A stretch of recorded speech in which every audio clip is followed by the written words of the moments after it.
Hello everyone, welcome back to another new video. इस वीडियो में हम लोग देखेंगे प्रश्नावली 3.1 के प्रश्न क्रमांक 8 को। जैसा कि आप लोग यहाँ पर व्हाइट बोर्ड पर देख सकते हैं कि प्रश्न क्रमांक 8 हमारे सामने है और ये कह क्या रहा है। देखिए, ये मैट्रिक्स है जिसका कोटि क्या है, m/n एक कोटि है और यह एक वर्ग आव्यूह है। कब वर्ग आव्यूह बताना है आपको, कंडीशन आपका क्या होना चाहिए वर्ग आव्यूह में, ये आपको चेक करना है कि इन चारों में से किस कंडीशन में वर्ग आव्यूह हो गया।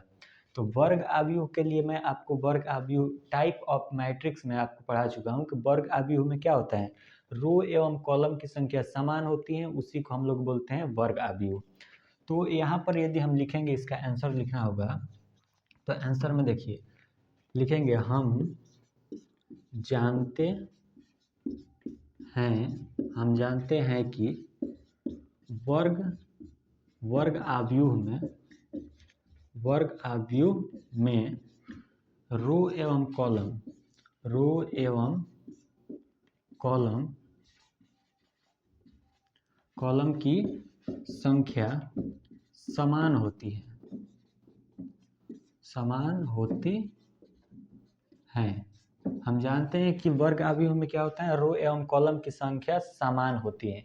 अब आइए हम लोग एक उदाहरण से समझते हैं कि जैसे उदाहरण यदि हम लिखें एग्जाम्पल के लिए, एक वर्ग आव्यूह लिखते हैं। जैसे मान के चलिए ये हमारे पास 0 2 4 0, ये हमारे पास क्या है, एक वर्ग आव्यूह है।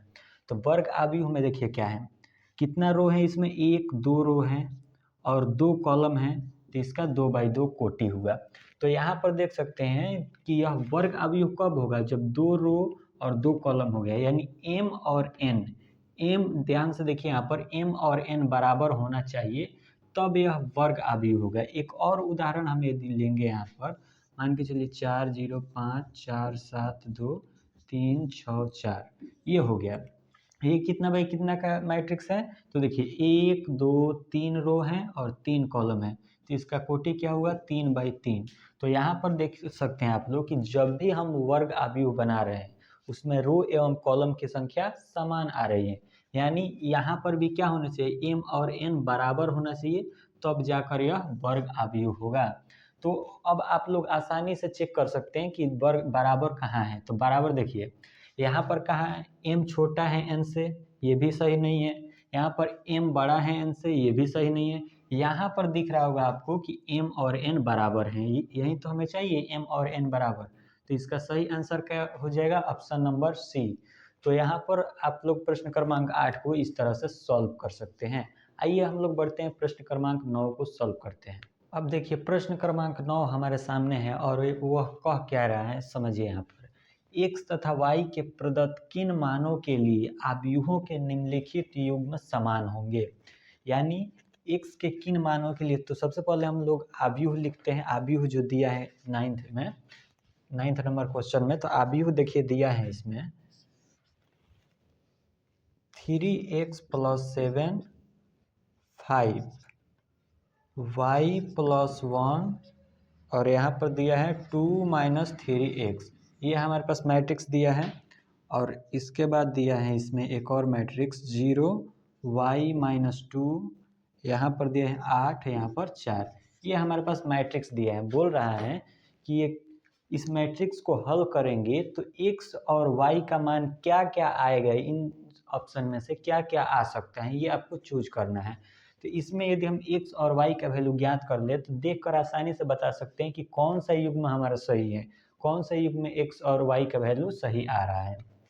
तो यहाँ पर आपको पता है कि क्या लिखते हैं, आंसर लिखते हैं और इसके बाद क्या करेंगे कि इसके जो संगत एलिमेंट्स हैं उसको बराबर कर देंगे, बस यही काम है। तो इसका संगत एलिमेंट्स आपको पता है कि क्या होगा, 0 होगा।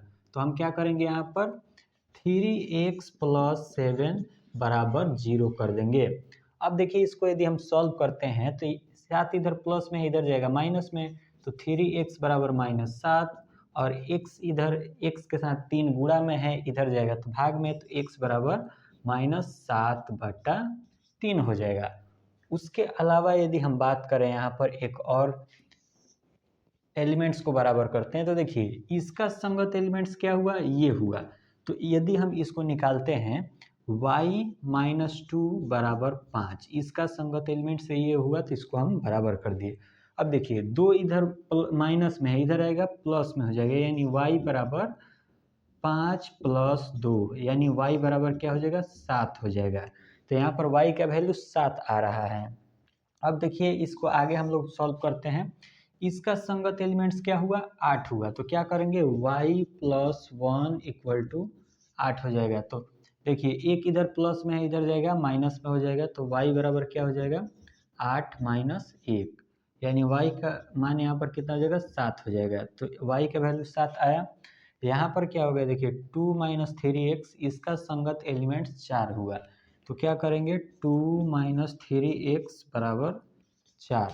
अब देखिए इसमें यहाँ पर 2 प्लस में है, इधर जाएगा माइनस में होगा, तो क्या हो जाएगा यहाँ पर माइनस 3x बराबर 4 माइनस 2, माइनस 3x बराबर 4 में से 2 गया 2। अब देखिए 3 इधर गुणा में है, इधर जाएगा भाग में हो जाएगा, तो x बराबर माइनस 2/3, यानी माइनस 2/3 भी हो सकता है, 2/-3 भी हो सकता है, एक ही बात हुआ। अब हम लोग इसमें से मिलाएंगे कि कौन सा युग्म हमारा ऑप्शन में है।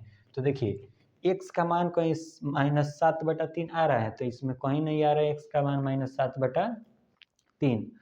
1/3 भी कहीं नहीं आ रहा है, तो 1/3 ये भी नहीं होगा। उसके अलावा देखिए 7 आ रहा है, तो 7 इसमें भी है, 7 इसमें भी है। उसके अलावा क्या आ रहा है -2/3, -1/3 कहीं भी नहीं है, तो ये भी नहीं होगा। उसके अलावा हम ये भी चेक कर लिए -1/3, ये भी नहीं होगा। यहाँ पर देखिए y बराबर 7, तो y बराबर 7 और x बराबर -2/3, तो x बराबर -2/3। तो यहाँ पर देख सकते हैं कि दो जो ऑप्शन है वो मिल रहा है x और y का वैल्यू इसमें सी नंबर में, तो यही हमारा आंसर हो जाएगा। प्रश्न क्रमांक 9 का ये ऑप्शन नंबर सी आंसर होगा। क्यों होगा? क्योंकि y का वैल्यू भी मिल रहा है और x का वैल्यू भी मिल रहा है। ऑप्शन नंबर डी क्यों नहीं होगा? क्योंकि देखिए -1/3, तो यहाँ पर -1/3 किसी भी x के और y के वैल्यू में उपस्थित नहीं है। यहाँ पर -3/3 किसी भी x के वैल्यू में उपस्थित नहीं है। उसके अलावा यहाँ पर भी -1/3 कहीं भी उपस्थित नहीं है, इसलिए ये भी ऑप्शन नहीं होगा।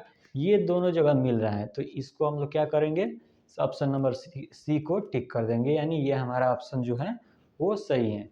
तो आई होप आप लोग ये प्रश्न क्रमांक 9 को सॉल्व कर पाएंगे।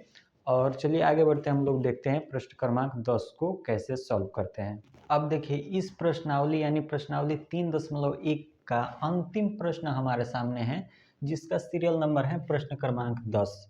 इसको हम लोग आइए सॉल्व करते हैं बिल्कुल आसान और बेहतरीन तरीके से। इससे आसान तो कुछ है ही नहीं, इसमें थोड़ा सा एक अंतर दिया है प्रविष्ट का, वो भी आपको समझ में आ जाएगा। देखिए किस तरह 3/3 कोटि के ऐसे अवयव की कुल कितनी संख्या होगी जिनकी प्रत्येक प्रविष्ट 0 या 1 है। इसमें आपको क्या बताना है, अवयवों की संख्या, यानी कुल कितने अवयव बनेंगे। तो प्रविष्टि याद रखना है आपको, प्रविष्टि कितना दिया है। तो प्रविष्टि यहाँ पर देखिए 1 और 2, 2 प्रविष्ट दिया है।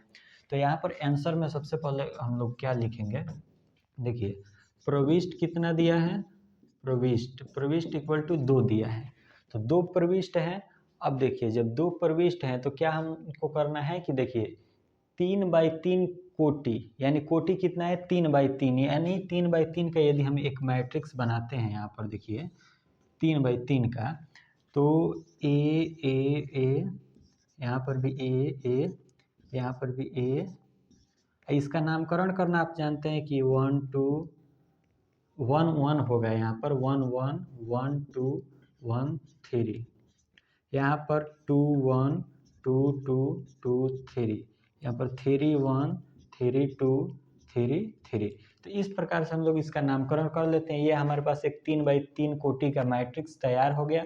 अब देखिए यहाँ पर इसका यदि हम अवयवों की संख्या पूछें तो कितना अवयव होगा, तो क्या करते हैं हम लोग कि रो बाई कॉलम, यानी कुल अवयवों की संख्या यहाँ पर कितना हो जाएगा,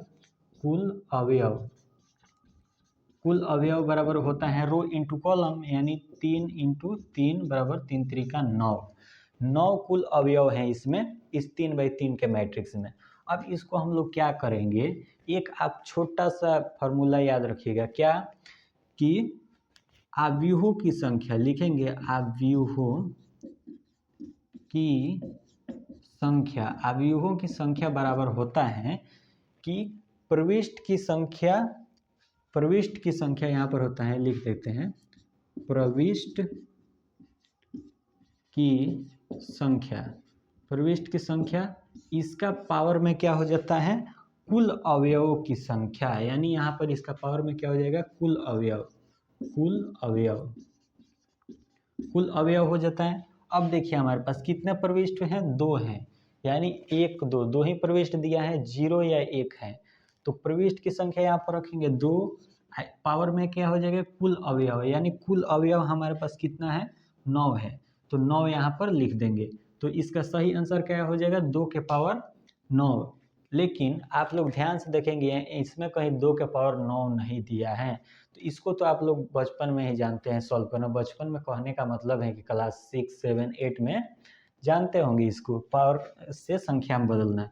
तो क्या करेंगे, 2 के पावर 9 है, इसका मतलब 2 को 9 बार गुणा, तो 2 गुणे 2 गुणे 2, यहाँ पर भी 2 गुणे 2 गुणे 2, 2 गुणे 2 गुणे 2, यानी 9 बार इसको गुणा करेंगे तो देखिए कितना होगा, 2 दूना 4, 4 दूना 8, 8 दूना 16, 16 दूना 32, 32 दूना 64, 64 दूना 64 दूना होता है 128, 128 दूना 256, और 256 दूना गुणा करेंगे, 256 में 2 से यदि गुणा करते हैं तो 6 दूना 12 का 2 1, 5 दूना 10 1 11 का 1, 2 दूना 4 1 5, यानी 512। इस सब को गुणा करेंगे तो कितना आ रहा है, 512।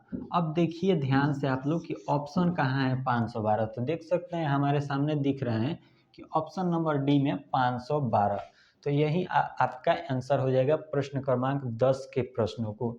तो हमें लगता है नहीं है कि प्रश्नावली 3.1 में कोई प्रश्न आपको भारी लगा होगा या फिर समझने में कोई दिक्कत हुआ होगा। यदि आपको समझ लीजिए कि इसमें दिक्कत हो रहा है तो आप लोग वीडियो को सीरियल लाइन से नहीं वॉच किए हैं, नहीं पढ़े, आप लोग आराम से बैठकर वीडियो के माध्यम से। तो एक बात आपसे रिक्वेस्ट है कि आप यदि मैथमेटिक्स अच्छे से पढ़ना चाहते हैं तो आपका शरीर और दिमाग बिल्कुल एक जगह केंद्रित रहना चाहिए, तभी आपको मैथमेटिक्स अच्छे तरीके से आएगा।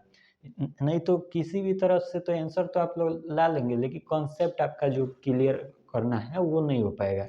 आपको ध्यान से इसको वीडियो को आराम से रखकर अच्छे से कॉपी पेन लेकर पढ़ना पड़ेगा। और इस प्रकार से हम लोग प्रश्नावली 3.1 के प्रश्नों को सॉल्व कर चुके हैं। यदि कोई भी अभी भी डाउट है तो आप लोग कमेंट कर सकते हैं, स्वतंत्र रूप से आप लोग कमेंट कर सकते हैं। अब आगे हम लोग वीडियो में अगले टॉपिक को पढ़ेंगे, तब तक के लिए जय हिंद, वंदे मातरम।